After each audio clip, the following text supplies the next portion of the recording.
Welcome to Wisdom Within with Tina and Tanya. If you have spent years being everything to everyone else, you might reach a moment where you realize that you can't hear your own voice anymore. And that is what we're talking about today. So if you've been that woman who's been strong for everyone, the one who silences her needs to keep the peace, the one who forgot what her desires even sound like, we see you, we honor you, been there, and this is the topic that we're going to be sharing with you today. So before we jump into that, we want to do a quick introduction in case you are new to our channel. I'm Tanya, and I work with women who are experiencing a spiritual shift and they feel called towards something greater, but they struggle with self doubt, second guessing themselves. And I guide them to fully embrace their power and step into that next level. And Tina, will you introduce yourself?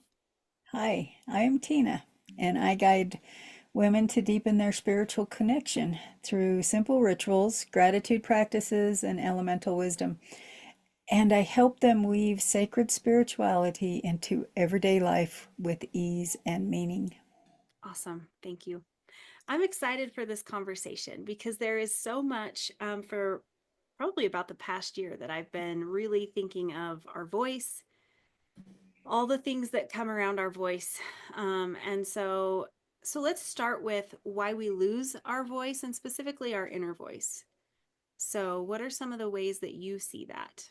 I think a lot of it is that, we have those people-pleasing tendencies, and we are constantly thinking about the other and not about ourselves.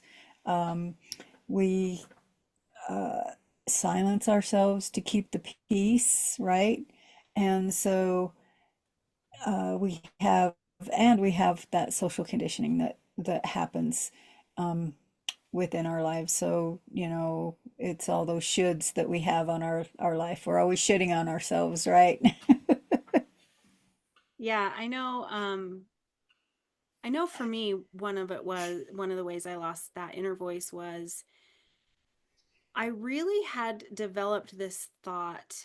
I mean, I had been told that I was hard to handle. I had been told that I was difficult to be around and all those things. But I really, the part that connected to me that helped me, that didn't help, but that I guess caused me to suppress was I really felt like if I was honest, I was going to hurt people, or if I shared my true voice and shared um, that inner wisdom that I had, that it was selfish or it was going to be to the detriment of others. Like somehow I had created this belief that I was either sunshine and rainbows or death and destruction. And so if I wasn't just people pleasing, like you mentioned, or trying to keep the peace, it was because if I truly spoke my truth, it was going to lead into some really painful things for other people. And I didn't ever want to cause other people pain. That was never Mhm. an intention for me. So that was really where that whole suppression began for me was the fear of hurting someone else. Yeah, I mine was very similar too. I remember being told, because I am uh, at the core, I'm unfiltered. And it took me a long time to really not be, to filter myself, because I was always like speaking whatever come to the top of my head, and I remember people in my family would be just like shocked, because I would say something, and it always just kind of really, um, it finally got to the point where it just stopped me, and it stopped me in my tracks, to where I couldn't even hardly speak. I got to the point where I couldn't speak, and I was in that place of not voicing opinions, or not, or people, all the people pleasing, and all of the uh trying to keep the peace, because I, you know, I was scared to say what I really thought. And so it definitely really stopped me, and it's taken me years to finally get that back. And Mhm. I'm still fairly filtered, but not as filtered. I know, right? Now it's different. It's a very different vibe. But Right. yeah. Well, and I know that some of the some of the ways that we lose it that maybe we're a little less aware of. One example I have in my current reality is social media. And it's Hmm. not, so there's a couple different ways it affects me because when I interact in social media and I'm watching other people's stuff, I see the comments and there's always trolls, right? And Hmm. I don't want people to be shitty to me. I don't want to have to deal with that. So I sometimes am more hesitant or I suppress or I tame down my language a little bit just so that I don't invoke the trolls, Hmm. knowing that that's not even possible. But so I see that within myself. And then another way I see it showing up specifically on the social media topic is there are people that I really love and admire and I follow and I love their stuff. And there's a lady that we follow and she's got such a vibe and it's black and white and it's bold and it's like 80s hairband and I love her vibe. And when I see that and I resonate with it, I don't want to copy, but I want to create it in my own way. But because I haven't found that voice specifically within me, or mine doesn't come out that way, I suppress it, I put it down, I lose it because it doesn't look like hers.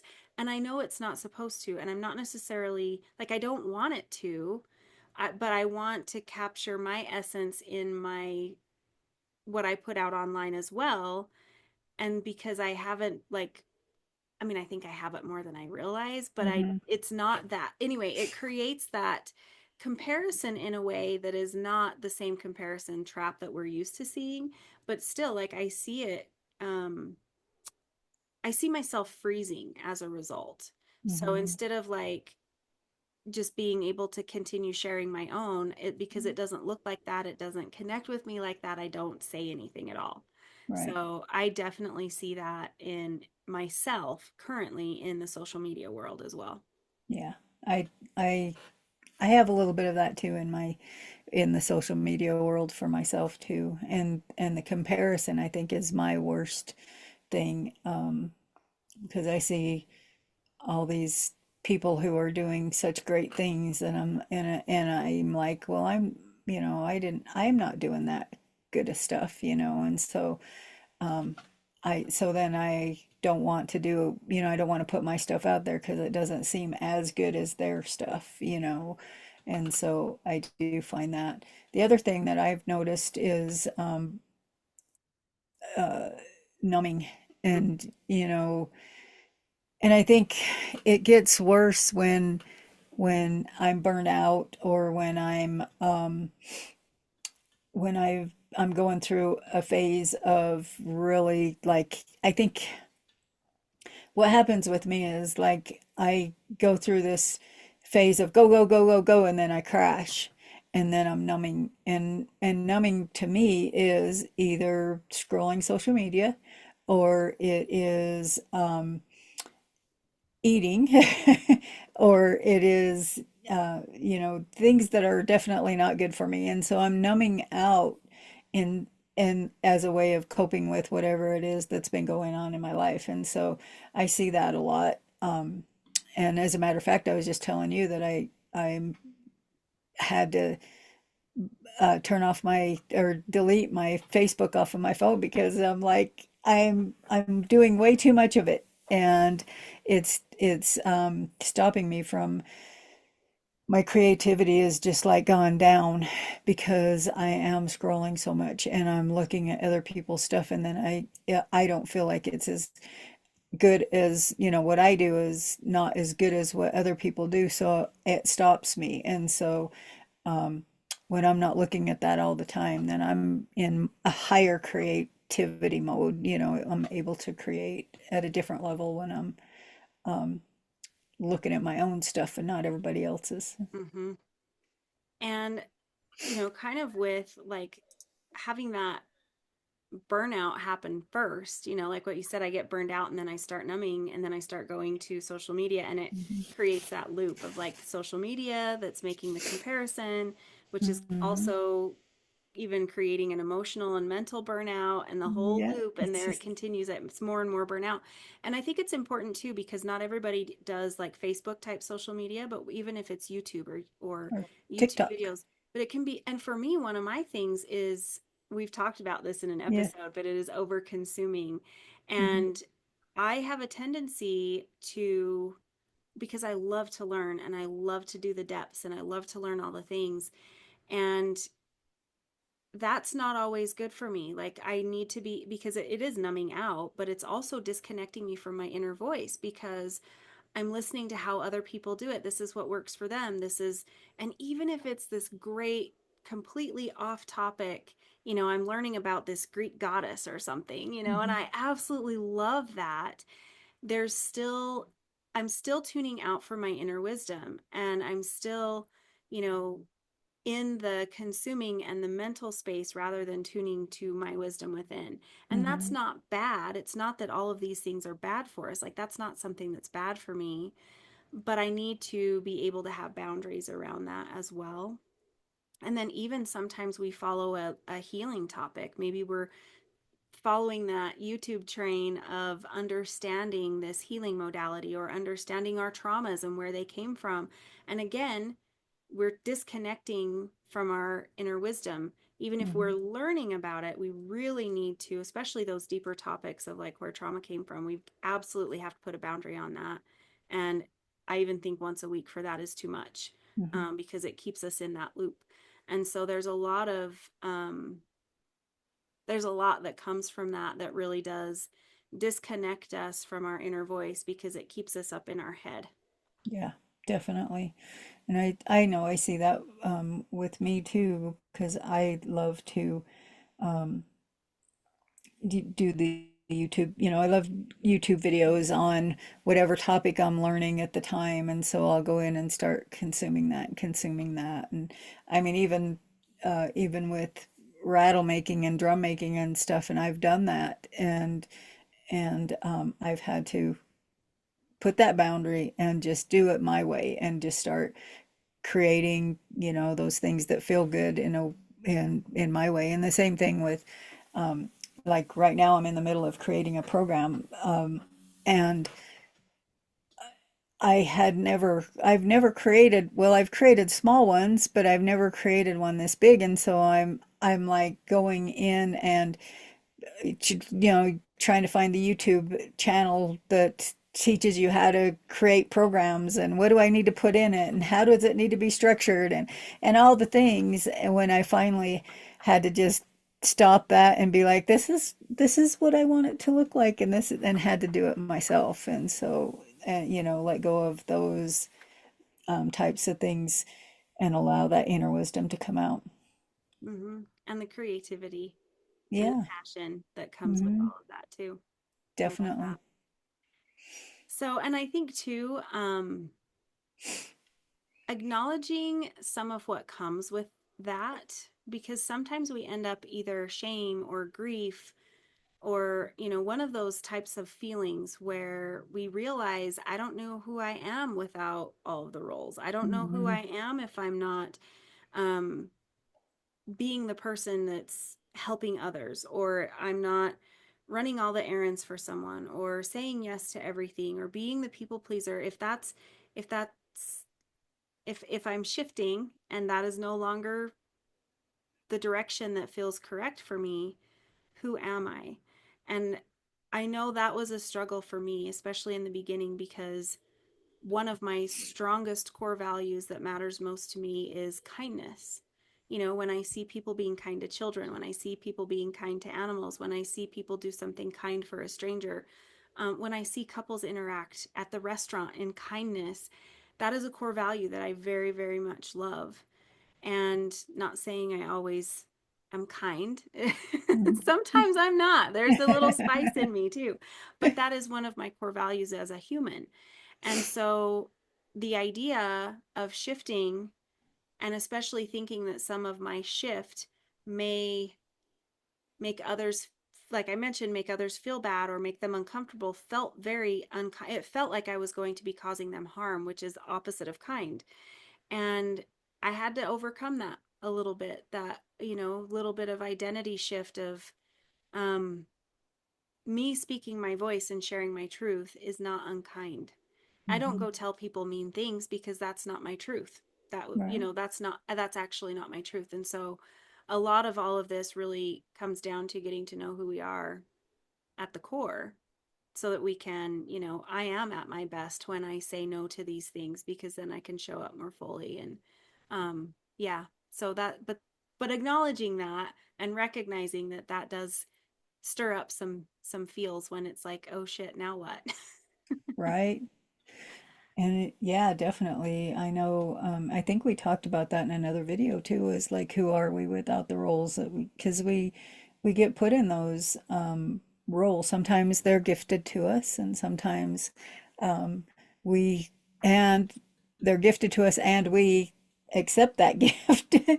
And then other times it's something that we put on ourselves. And so when we're looking at those, uh, looking at who am I without that, it's hard sometimes, and it's definitely can be um, a little bit scary and a little bit, we're going into the unknown, and that's always a little bit scary or challenging. So, Mm-hmm.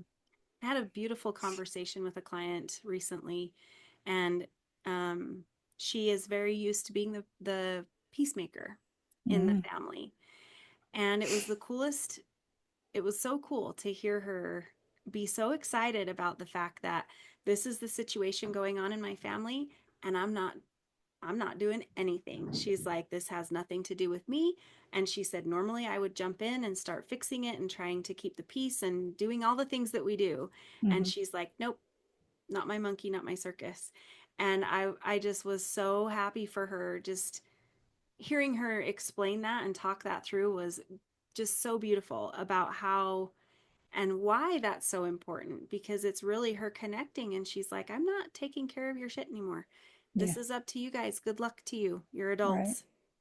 More power to you. I'm not coming in to straighten it out and fix it. And I was like cheering her on, just thinking how beautiful that is. But um so it's definitely doable, and it doesn't always have to be hard and heavy. It can be very liberating and feel so amazing, and you can feel so excited. And that's also a process to hmm, get to that point of feeling that way as well. right, yeah, Hmm. definitely. So, how would you describe what like that inner wisdom actually sounds like? What are some of the things that you would say? Um, it's, well, I know we've talked about this before too, is like it's a feeling in the, for me, in the body, I feel it. It's a gut feeling for me. For the most part, sometimes it's just that inner knowing. It's just that, like a quiet whisper sometimes. It's like something that just shows up, and, it doesn't have to be loud. It can be just a whisper, or it's even just like a slight shift in how we're feeling. So like, I think I've told you, I don't know, we talk all the time, and I've told you I'm feeling a shift. I'm feeling this shift coming on. And that's and so that is my inner voice starting to talk to me. It's like there's some shift coming, and it's just that time to start listening to that. And, sometimes it's that two by four over the head, but for the most part, it's that quiet whisper that shows up, or that quiet knowing, or that understanding that this is not how I am to be doing things, anymore. So, I love that because it's also very quiet for me. Um, if now I'm in a spot where it feels in my not body but in my soul, in my inner hmm, knowing, it feels loud, it feels significant, hmm, it captures my attention. But it didn't right, start that way. It hmm, started very quiet, it started as a whisper. And I recognized that I was being so loud, having loud music on, which I absolutely love and still do. hmm, But I was not creating space for quiet. or silence or stillness. And so I was constantly busy, constantly doing all the things, um, being very mentally entertained and engaged in life. And I wasn't allowing myself any pause, any silence for those quiet whispers to come through. Um, and and I think that we have a misconception that these have to be loud. Hmm. That this inner wisdom, that it should be a solid, like, I mean, yeah, we do get the cosmic 2x4 to the face sometimes, but usually that's because it's been quiet whisper, building, building, building, Right. bam. Yep. That's how it hits me anyway. I'm like, Yeah. oh, okay, Oh, I've yeah. heard you for the last X amount of time. My bad, I'll, coach, I'll, I'll listen now. Yeah, now I'll pay attention to it. But it's very interesting, um, how that can come through and how we are expecting it to be so loud. I have had experiences where it's been very loud, but that is because I have ignored all the quiet up too. And so for me, it's an irritation that won't go Hmm. away, and it's getting louder and it's getting more intense and it's growing within. And sometimes that can be a mismanagement of my mind when I'm letting my mind go and play tricks on me and run completely unchecked. But often, like I've had that in the past, even as I've time to shift careers or time to shift spaces or whatever that may be. I've had little something that starts as a small irritation, and it compounds and it Hmm. builds and it builds to the point where it's screaming at me and it's yelling, and I'm like, and I'm done. Okay, Hmm. So I, I have learned to pay attention to those earlier so that it doesn't get to that point, because I feel like in my life there have been relationships that have become irreparable when maybe in the beginning it may not have needed to come to that degree of Hmm. starting as an irritation, and then it ended in a complete dismantling of the entire Right. relationship. So um, I don't know, and I don't ever second guess or doubt or worry about what if, whatever, but I do kind of look at that as, had that for both of us been more in alignment, paying attention to the more quiet irritations, those little things in the beginning, maybe it wouldn't have exploded quite so significantly. Right. Yeah. And I've seen that too in my life with the little irritations and how it just builds and builds and builds, and then finally it's like, okay, I'm done. The other thing is that it can be that pain, it can be a little pain in your body and you just ignore it. I had knee pain for last year, shortly after, was it last year? The year before last when my mom passed away. So she's almost been 2 years. Um, but in the spring, it will be 2 years ago in the spring, I started getting knee pain. And it was shortly after I found out that my mom had cancer. She had lung cancer and that she was dwindling really fast. And she and I did not have a good relationship. We were not speaking. But this knee pain started, and I look at it now, and I know that's when it started, was right after I got the news. And I, you know, I just ignored it and just dealt with it. It was this knee pain that was just wouldn't go away. I got to the point where I couldn't hardly walk. Um, I had kind of had to quit going for my walks because I couldn't, and I was putting knee braces on and whatever. And then when it came to the point that she was passing away, and they wanted family to be there. And I, of course, wanted to keep the peace in the family, and I'm gonna go and I'm gonna do the things. And I get to the airport and I go to get on the shuttle at the airport, and I stepped up and my knee just popped. And I couldn't hardly walk. Fortunately, I had taken a cane with me because I was struggling with the knee pain, but I wasn't using it. I just took it with me, and fortunately I had it because I hobbled I hobbled to the airport to be like, okay, I got to cancel this flight, and they were really good about allowing me to cancel it.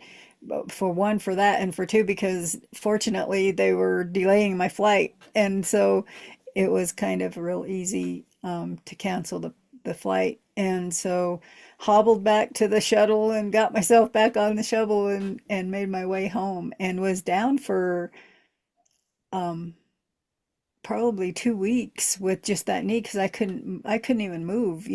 I was almost to the point of maybe me going for into the doctor because it was that bad. And finally, as I started working through all of the grief and all the trauma and everything that went along with my mom, and I finally had a ceremony to let her go, my knee pain has been gone since. And so, we don't, all that long story to be,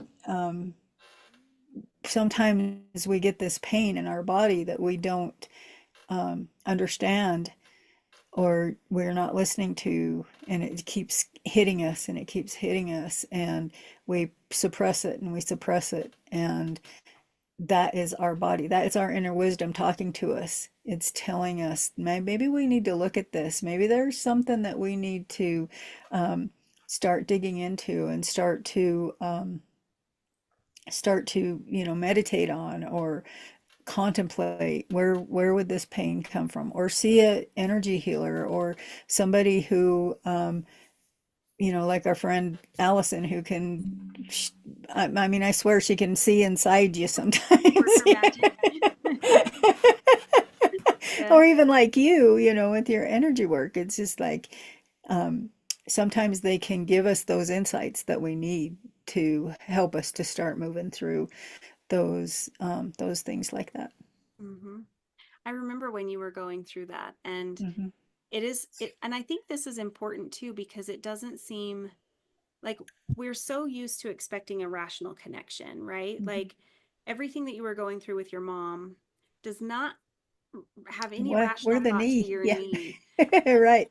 so I think that's just being human, is not connecting the dots in the beginning, but that's Hmm. the invitation, is to start connecting the dots instead of just, I don't know, I just feel this way. Yeah. Okay. And like let's start looking. I love Louise Hay's book. Now I can't remember what it's called, but anyway, I use it quite a bit when I'm doing my energy sessions because there are, what, well, and even when I'm talking to clients, because this is one of my gifts when I've got clients here, and it's very in the moment, but it's, where is the pain? What do we Hmm. do? What are some things that happen with that? And I had a client who had lower back pain, Hmm. and it was just like right behind her back, right at the small of her back. And we, even before we got into the session, I was like, I mean, I'm instantly seeing things. And I Hmm. see, as a parent, quite often, what do we do if we're protecting one of our kids? We push them behind our back, and it's Right. right there in that lower part of the lower back. Hmm. And so as we're talking about it, I'm like, what are you hiding behind your back to protect? What are Hmm. you so focusing on protecting that's in that space? So we can really look at pain, physical pain, Yeah. in a variety of different ways. What's being a pain in the neck for you? Yep. What are you carrying the weight of the world on your shoulders? Like there's Hmm. so many like joints. What are you being unwilling to bend, or you're being too bendy or too Yep. whatever? I love bringing that into the energy work because it creates a lot of insight. Um, and even, and, and I love having a second party, to a third party, whatever Yeah. party, to look at that, Yeah.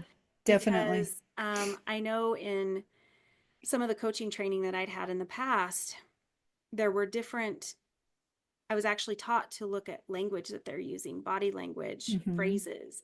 And it's so fascinating because that was way before I was in the energy world. And now it makes so much more sense, Hmm. because now I can hear them describing a situation in their life. And I'm like, well, yeah, no wonder you're having this issue. This Hmm. is the connection. These are the pieces that connect, the dots and the puzzle pieces that come together. And it's so fascinating how much inner wisdom we actually have. We don't necessarily need a third party to um, pick up on it for us. We Hmm. need to slow down. We need to do Right. some processing, speaking, journaling, examining when did Hmm. this start, all the things. Um, Right. but I just loved, I don't know, I love those examples. So I love bringing them up because that's part of what I love about being a practitioner is the mystery. I mean, here's my Scorpio coming out, Yeah. right? Like, ooh, what is the body going to tell me today? Or what is their energy going to share with me today? And it's just so fascinating how there's so much inner wisdom that lives literally in our In it. cells. Yeah, definitely. And it's, I mean, there's that book, The Body Keeps the Score, and it's like definitely tells you, don't, if you're easily triggered, don't read that book. But I remember reading it and I was like, whoo, I'm glad I have gone through some of this stuff. Yep. I've already worked through a lot of this stuff. Yep. I told my daughter, this is an awesome book, but you probably shouldn't read it. Or maybe you should, and let's get that shit out of the way. Yeah, that's Rip true. off the That's true. band-aid. Yeah. Yeah.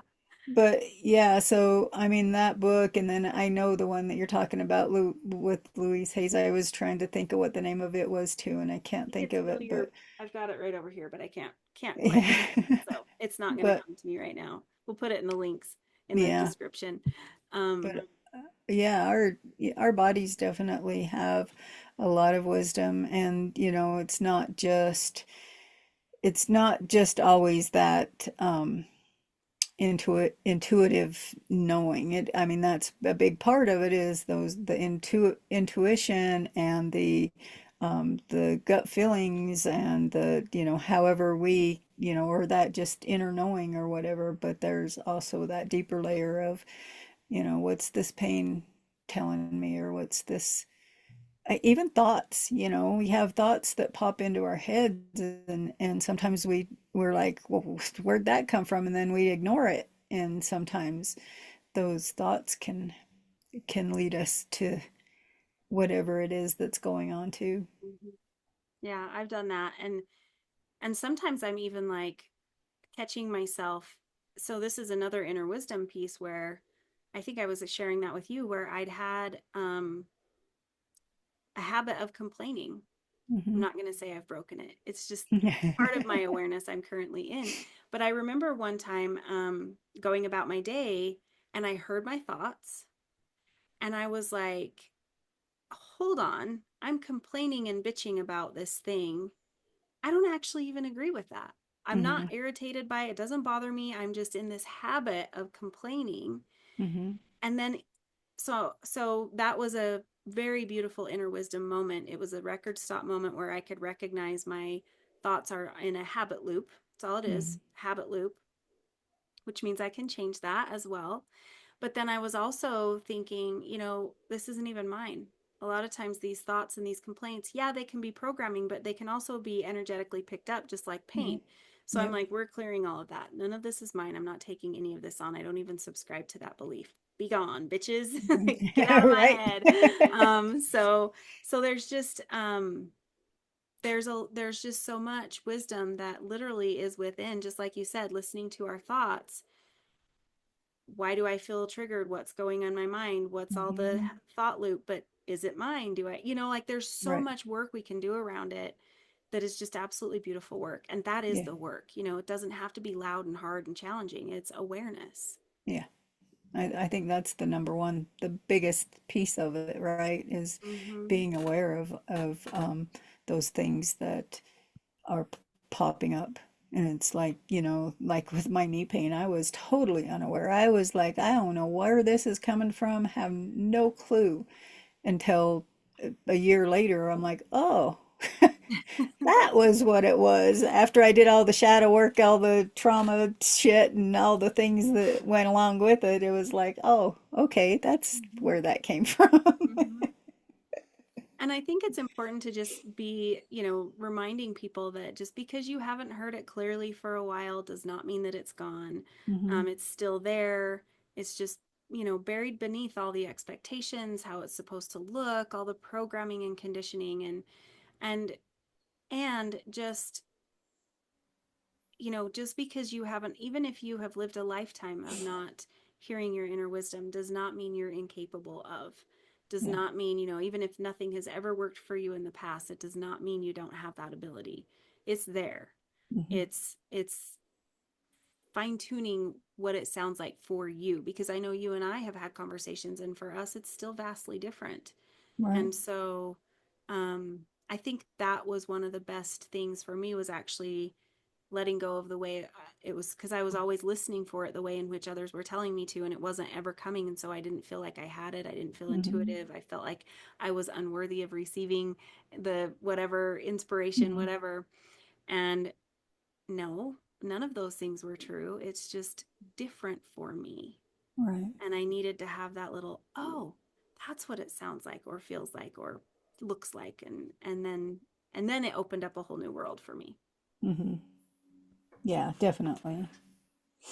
So, what are some simple practices that people could use to begin reconnecting with this inner wisdom? Well, you mentioned journaling. I mean, that's one of our favorite things, both of our favorite things, right? Is the journaling and that just writing down all those thoughts that come up, or if something, even if something, a feeling comes up, or you think this, oh, this might be a hit, write it down and just keep track, and you'll start to see those patterns too, Or another way is to just take short pauses. I love meditation, but if you could take a little bit of time in the morning, even, 15, 20 minutes just for yourself, and just quiet, and just allowing yourself to just hear those things that are coming up. Those are a couple of good things that I really like. Mm-hmm. I love carrying, I have little notebooks that I carry everywhere I go, and they live in my purse. A lot of times they'll live in my back pocket. And because there's something magic to me about actually physically writing it Mhm. down, it's very different from typing it into something. Um, and it's always there so I can refer back to it. But many years ago, I had started taking one of those little notebooks. I love the field note journals because they fit in pockets. So that's my favorite brand. But I'd started writing them. And every time I had like an intuitive nudge or something, and I wasn't really sure if it was intuition or not, I wrote it down. And just being able to start seeing how things played out, because sometimes they're Mhm. immediate, but sometimes it's later down the road. And so to be able to go back and look at those again down the road and be like, oh, yeah, that makes all the sense. Here's how these puzzle pieces are again fitting back together now. And so that was one of my favorite things. Yes, journaling. And I've definitely trained, because I've done it enough. Like, I remember the other day I sat down to journal and I messaged you and I'm like, I can't even get like a paragraph out. And I Mhm. have all this stuff coming up now and all this inspiration and things. Mhm. Um, and that's not just by chance, it's because I've done that for years, and Mhm. really kind of created a situation where I sit down to write and it's like, oh, ready to receive, here you go. Mhm. um so yeah, the writing down and the journaling things are definitely my favorite. But I also feel like probably one of the biggest most significant shifts for me was when I stopped doubting myself and stopped second guessing. It doesn't mean that I was completely in the trust zone yet, but I remember specifically one time standing on Brandon's porch having a conversation with him. And I don't even know what we were talking about, but I was explaining a situation. And then I said, but I don't know, maybe I misunderstood the energy or something. And I went, whoa, no, I didn't. I know what I felt. And I know that, like, and I Right. just, in that moment, I really like declared, I am no longer minimizing my gifts. I'm no longer minimizing the information that I get. I'm not watering it down. I'm not going to be nice and like, well, okay, maybe I was wrong. I mean, of course I could be wrong. But Mhm. I know what I felt, and I was really like staking that claim. And ever since then, I feel like things have come more strongly, more quickly. but it was my internal shift of like, oh, no, no, no, I'm not second guessing this stuff anymore. Hmm. Yeah. And then, another thing is to just kind of like we've talked about the body and, but checking in with the body and does it feel constricted? Does it feel, because sometimes we can feel that. It's like when you feel the energy of you walk into, so say you walk into a room and been there's all kinds of crazy energy coming in and you're just like, you just feel that just like, that's your body talking, that's your inner wisdom talking. It's like, or you walk into a room and it's happy and you're like, oh, I love it here, and that's a part of it, and just acknowledging that and listening as you're doing that. Another thing could be to uh, like what I said about taking a little bit of time, we or that little bit of quiet. But I was thinking about the podcasts that we listen to and the music, like what you were saying, the music's so loud that you can't even hear yourself thinking. Going for walks. That's one thing that I have done for years, is gone for my walks without headphones. I even used to run without my headphones. Um, and it took a while to to be able to get there, but now it's like I'll listen to a book every so often as I'm walking, just because I want to get the book done. But it's like, um, it doesn't give me that peace and that quiet that I crave so much now when I go for my walks. And so if you can take those little pockets of silence, I think that really helps you to open up to your inner wisdom and your intuition and all the things. So, And even like taking a little bit of leadership and commanding presence over your thoughts. I know hmm, that we can't always control, and I understand that, especially in the beginning, that can be very challenging. And I get that. But it starts by being the boss. It starts by telling your mind, nope, I'm not thinking yep, about that anymore. Mm-mm, yep, nope. And I have had to repeat that over and over. And I don't hmm, care if I go for a walk and for the full 30 minutes, I'm like, mm-mm, nope, we're not thinking about that anymore. I don't yeah, care if I'm saying that in my mind for the full 30 minutes because my thoughts are on that loop.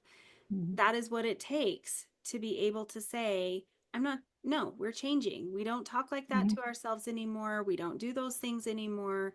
And then it might be like, okay, what else can I look at? Where can I focus my thoughts? Oh, look at the beauty. I mean, I'm a crow person. hmm, Hey, there's hmm. crows. There's Hi, crows. friend. And so I start noticing things that I've never noticed before. The color of someone's door, that car that's been parked there forever actually has tires that are probably going to rot off. I mean, I'm giving myself Hmm, something different to notice, but every time they go back into that habit loop, even if it's just mindless thinking and we have absolutely no idea what it is, I'm like, nope, we don't do that anymore. I'll decide. I'm in yep, charge. And I yep, think for a lot of times we just think that our mind just gets to run whatever. Well, yeah, if we're going to allow it. yeah, So it takes little shifts like that are not hard physically.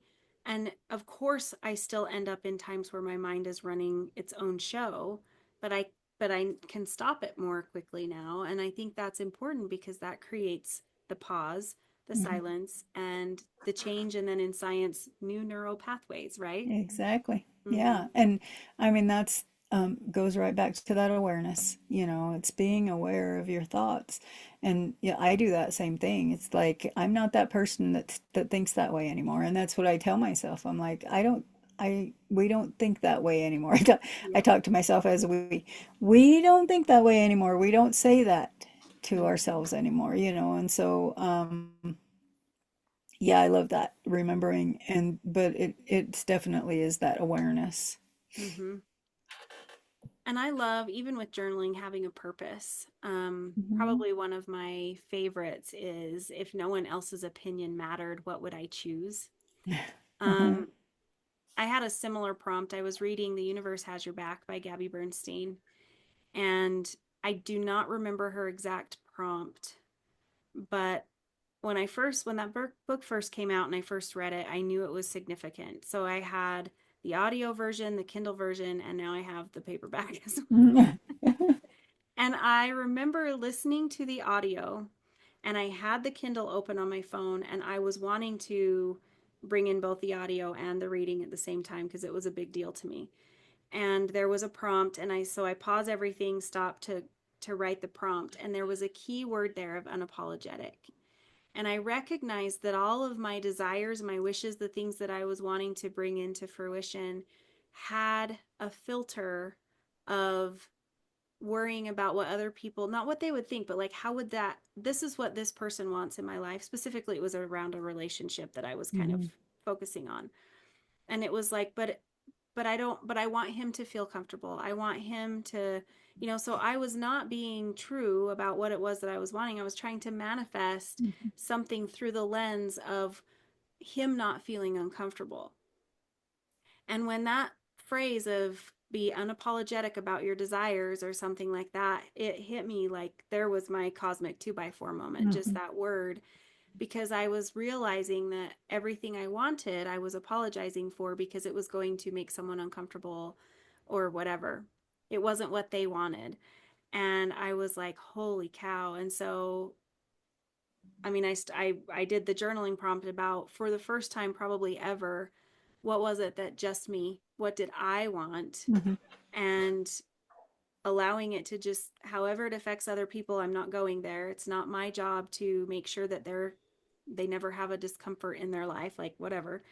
So I just really journaled, and what was it that I want? And I came out of there just tears streaming down my face, and it was both freeing and liberating and heartbreaking. It was all of the feels all at once because of the truth of what came through. Mhm. And so for me, like looking at that, if no one else's opinion mattered, what would you choose? Right. Is saying, what is it that I'm not going to apologize for anymore? And wow, Yeah. that was a game changer for me. Yeah. That's beautiful. That's a big one. I love starting my mornings with just journaling, just writing down all the shit, whatever comes up, and just letting it go. And that's been a big game changer for me. Is just writing, just starting to write, and whatever comes up, So, Yep, I love it. I love it. I love it. So I think it's important to remember that this is a process, you know? As fun as it would be to have big shifts happen overnight, actually, I don't know if it would be that fun. I'm like, even as I right. said that, I'm like, oh, no, no, no. Oh, yeah.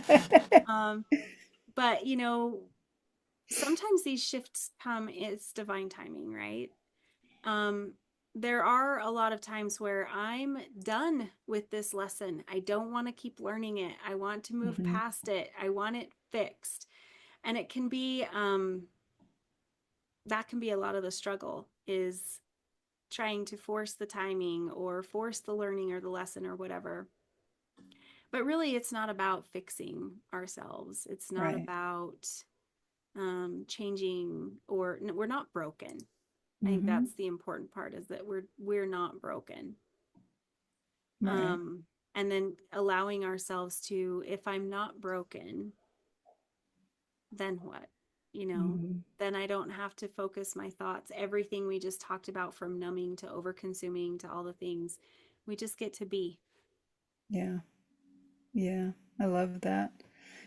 But also just remembering that there can be, it can be uncomfortable, and there can be some grief that comes up, because sometimes what happens is and I was going through this recently, is just like all the grief for a life lived in a different way than I thought it was going to be, right? And so I had all this grief coming up. And so there's, as we're making these shifts, and as we are allowing ourselves to feel that intuition or that inner wisdom, there can be times when those uncomfortable feelings pop up. and it's okay. And it's something that is coming up for a reason. And it's something that we get to work through. And and usually what happens is it helps us to come back a little bit stronger, and we're able to listen the next time. It's not going to hit us over the head with the 2x4, you know. So yeah. Mm-hmm. And it's not going to be pretty. Yeah, quite You often. know, it might not be pretty, but it'll be yours. It'll be honest. But the beauty is on the other side, right? Like we, Hmm. sometimes we have to cross through that dirty, nasty river to get to the full landscape, lush, beautiful place on the other side. Yeah. And um and I think innately we know it's valuable because we keep going on. Yeah. Like we're still trying to do the work. We're wanting to learn more. We're wanting to feel some relief in this area. We're wanting to do these things. And we don't have to, but when we feel that pull, that's an invitation. That wisdom within is leading us down that direction, Yep. encouraging us to go through the mud and to go through the challenging part because it's beneficial on the other side. And I feel that. Hmm. I have seen that where it's been a huge struggle. It's been very challenging, very tumultuous, very chaotic, and not and very unfun to go Hmm. through um the event itself, or the whatever itself, and then even dismantling and deconstructing that so that I can hear my own inner voice. Hmm. It takes time, and we're in a world where we can get next day shipping with Amazon or whatever. We're not Exactly. used to waiting anymore, and so it feels like it takes an exponentially long time when in Hmm. reality, um, it doesn't have to. Right. But there might be some things we have to wade through in Yeah, the process. definitely. One of my favorite sayings is, like, if you're going to even skirt the edges of the sewer, you're going to get shit on you. Like, Yeah. I mean, and Yep. that's part of it. Is it's Yep. like if we're going to really start dismantling the things that are going on, we're probably going to get a little messy in some way, Hmm. because we can't. Yes, we can tap into our inner wisdom. We don't have to be healed to tap into our inner wisdom, but it will bring up things that need to be healed and acknowledged in the process. Yeah, definitely. Yeah. Awesome. Anything else that you want to share or that we may Um, have missed? no, I think I'm complete. Awesome. Me too. Yeah. All right. As always, please help us spread the word. We appreciate it so much when you share this on YouTube, Instagram, or Facebook, wherever you are. Share it with a friend, recommend it. We really get most of our views through word of mouth, and we appreciate you Mhm. so much for doing that. So, Yeah. check the description. We'll be able to have um, some additional information down there below, and as well as how to work with Tina and I if you feel that you could use support on this journey. This is what we do. We help people tap into that inner wisdom. So, Yeah, definitely. And don't forget the Wisdom Within toolkit we have. It's for yes, free. You can get that too. So we'll yes. have a link below for that. Awesome. Thank you. All right. We'll see you soon. All right, see ya.